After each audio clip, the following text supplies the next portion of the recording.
Anyway, this chart shows the same thing I was showing you last time. 200,000.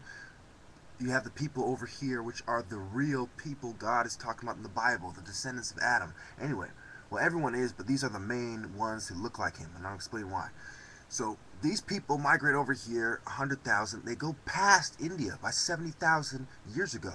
And over here in Europe, it's only 40,000 years ago. Even down motherfucking here in Australia, where you have the Aborigines,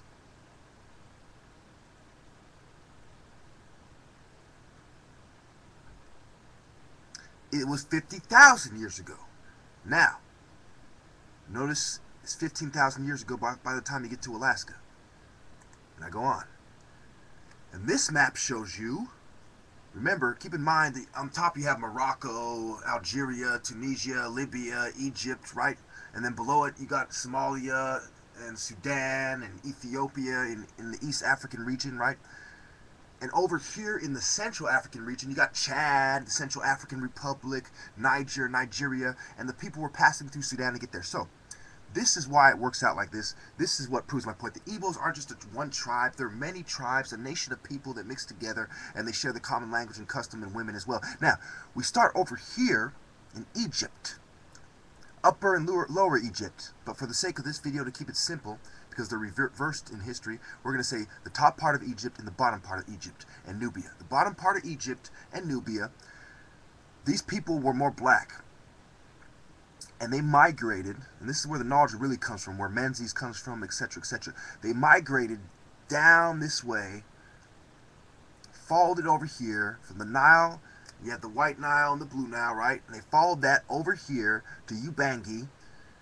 They started going this way, and some of them went this way, okay? And they ended up in this Central African and West African countries, okay? Like I said in my original video.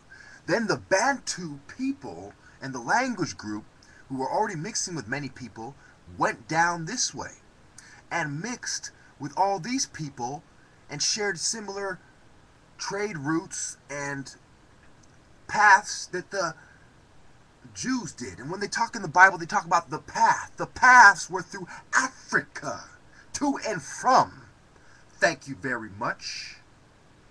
When Jacob changed his name to Israel, he was out of Africa. When the people did their ministries, they did it in Central Asia and Europe because they knew that Africans already knew. And this was not only the source of the creation, but of the knowledge. Anyway, and central to their religion was rivers, like the Niger River. Of course, you have Lagos and Kano and Benue and etc., etc. over here. So, and on to Sierra Leone and etc., etc. So,